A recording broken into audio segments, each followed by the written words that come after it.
Kahala Yahweh Bashem Yahushai, Bashem Rakal Kodash. Double honors to my teachers, the apostles and elders of Great Millstone. Peace and mercy to the elect who are the house of David reborn again in this generation. And Shalom to the 130 Asherallah, who today are known as the Negro, Latinos, and Native Indians, who before losing their true heritage were known as the Israelites of the Holy Bible. In today's lesson, we're going to talk about the breaking news of what's happened with Iran attacking American bases in Iraq. But let's get this first. This is Romans 13 and 11. And that, knowing the time, that now it is high time to awake out of sleep. For now is our salvation nearer than when we believed. You see, what's happened is we are closer than what we've ever been to the end of the world, people. World War III has started. And just remember that World War I and World War II were never officially declared until way after it had started. There isn't going to be a news broadcasters who come out or a big, front page news ad. World War III has officially started. They're not going to declare it. This is going to be a silent war in the beginning, and it's only going to be done in what appears to be incursions like this. But this right here, what you're seeing, is World War III. This is, but the only thing is that the only two players are currently playing. Well, actually 4 players, right? You got Iran and Yemeni, and then you got America and Iraq, right? And you also have, then you have the players who are on the sidelines. You have Israel, who's on the side of America, England, and all the NATO countries, which is the beast described in Revelations. And then you got other countries like Russia, China, and the other BRIC nations, who are the companions of Iran. Now, they're soon, all the players that I just mentioned, they're soon gonna fall in and start joining this world conflict. But you know what? Let's go ahead and just read some of the things that have happened. Now, this is on Reddit, and this is a live thread, which means it updates automatically. It shows you just what happens depending on the time. So let's go ahead and read what the latest thing happened. And this is unconfirmed. It says multiple sources reporting a Ukrainian passenger plane carrying 180 people crashed near Tehran. Unclear if shot down. Unsure at this time if related to Iran's strikes. So look, that may be the first casualty of war, right? Actually, that was, it suffered technical error. So actually, never mind. So this right here is not connected to this at all. But this is a live thread, so Salaki. But let's go ahead and read some other things. Now, it tells you here, it says, this is a recap. It says, Iran attacked the Al-Assad air base. And let's actually take a look where that's at. And Arabel, let's see.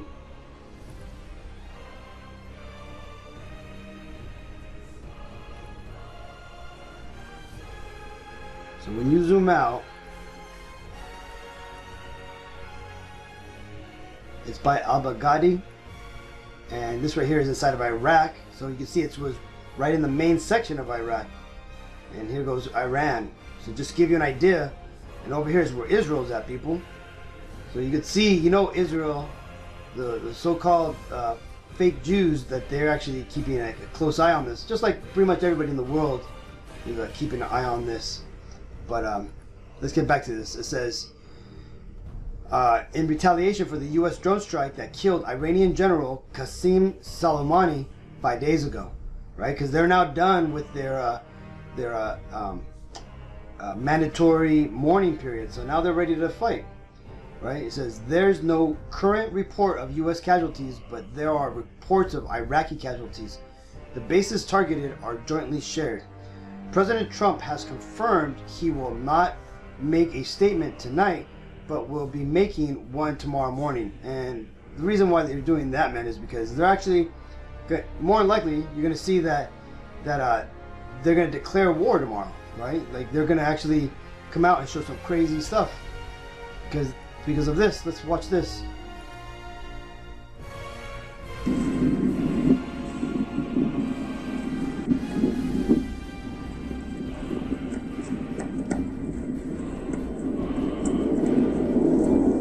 seeing here are the rockets being launched from Iran. Now they said there was about 24 or a dozen rockets that were shot from Iran to these bases. And that's the moon in the background, just to give you an idea of like positioning. That's crazy, right? And you people, a lot of you people here on YouTube are playing around, thinking this is a game, making light of being drafted and all that type of stuff, you know. But this stuff's really gonna happen, and let's actually see those things arrive at the bases. Let's rewind that real quick.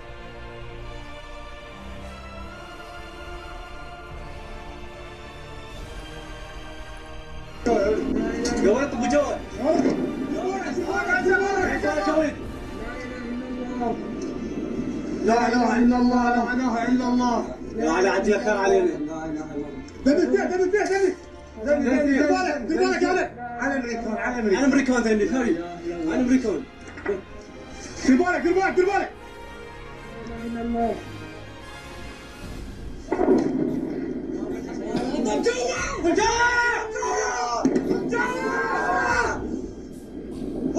جوا خبر نزار مقدم على مين داخل 10 ساعات خبر. So that's what happened at the base. So you can see that this is war, people. That there's actual fighting going on. And here's Trump's tweet. Let's read it. It says, "All is well. Missiles launched from Iran at 2 military bases located in Iraq. Assessment of casualties and damages taking place now. So far, so good. We have the most powerful and well-equipped military anywhere in the world by far. I will be making a statement tomorrow morning." So like I said again, that statement is going to more likely be a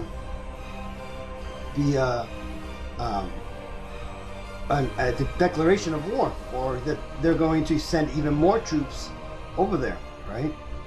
So let's go ahead and as you can see, there's people making comments, right? They kind of know what eating the game is.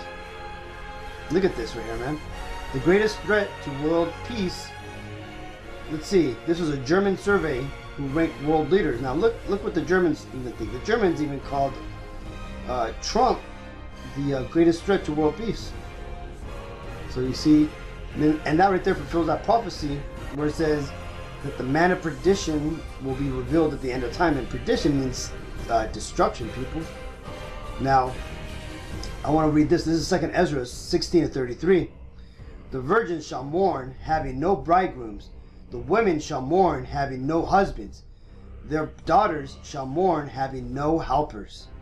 You see, because what's coming to America is going to be a draft, right? Because what Donald Trump is gonna announce tomorrow is gonna be the beginning of military operations and they may not even call it a war. They may just call it like a military operation or something like that.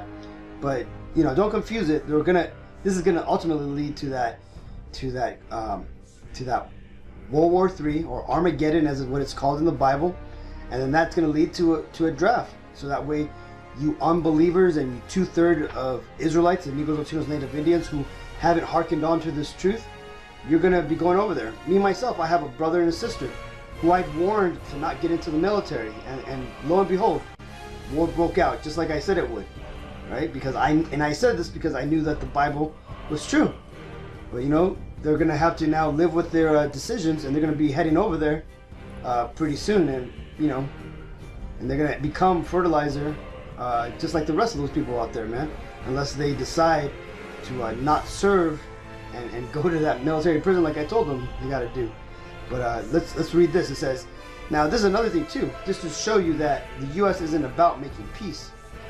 You had the Iran's foreign minister Mohammad Javad Zarif. He was going to address the United Nations here in New York, but America wouldn't even let him enter into America, right? It says the U.S. denies Iran Zarif a visa to attend UN, U.S. officials, and they probably don't want him at the UN because at the last meeting you had a bunch of Iranian diplomats burn the American flag and chant "Death to America" live on the UN floor, and they actually burnt the flag on the UN floor. So time for talking and peace talks are over. In fact, that Soleimani guy, he actually was on his way to talk about peace referendum with the Iraqis and the Saudi Arabians, right? When they killed him. So that's a big insult right there, man. That is Isaiah 13 and 17. Behold, I will stir up the Medes against them, which shall not regard silver, and as for gold, they shall not delight in it. Now the Medes here is referring to actually Russia, but just to understand, the Medes today would be the Persians, the Iranians.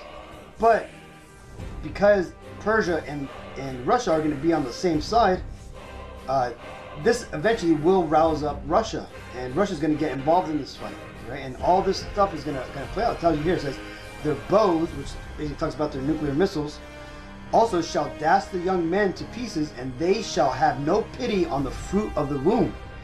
And their eyes shall not spare children, and Babylon, the glory of kingdoms, the beauty of the Chaldeans, the wizards, excellencies shall be as when God overthrew Sodom and Gomorrah.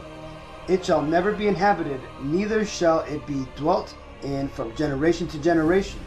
Neither shall the Arabian pitch tent there, neither shall the shepherds make their fold there, right?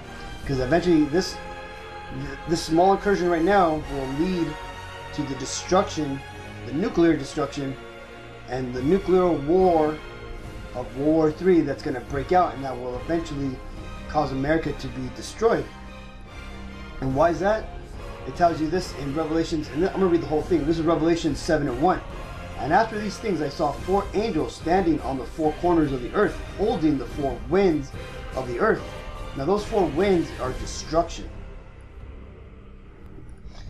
And it says, and so that the wind should not blow on the earth, nor on the sea, nor on any tree. And I saw another angel ascending from the east, having the seal of the living God, which is his name, Yahweh, Bahashem Yahushai, and he cried with a loud voice to the 4 angels to whom it was given to hurt the earth and the sea, saying, hurt not the earth, nor the sea, nor the trees, till we have sealed the servants of our God in their foreheads. And I heard the number of them which were sealed, and there were sealed 144,000, and all the tribes of the children of Israel. And you're saying you already had the apostle Tahar, who is the leader of Israel here on earth, declared that the elect are already sealed, more likely. So, but I just understand, man, that we are close. But as the Messiah said here in Matthew 24 and 6, and ye shall hear of wars and rumors of wars, and see that ye be not troubled, for all these things must come to pass, but the end is not yet. This simply here is showing that we are now starting those end time events, people. But the end isn't going to be just next month. It's going to be a little bit down the road, because we still got to wait for the RFID chip and for them to make that mandatory. But this is the beginning of it, people. So again, if you're watching this, you need to start coming out to these camps. You need to get that feel raw, right? Because right here, right, it says the servants of our God who have the seal, who've been sealed in their foreheads. That's why you need to come out to these camps, people. So I just wanted to touch on that, show you how things are getting pretty crazy, and I'm gonna put a link to this on the page. So hopefully that was edifying. Okay, until next time, I want to give all praises to Yahweh, Bashem Yahushai, Bashem Ruach Kodash, double honors to my teachers, the apostles and elders of Great Millstone. Peace and mercy to the elect. Shalom.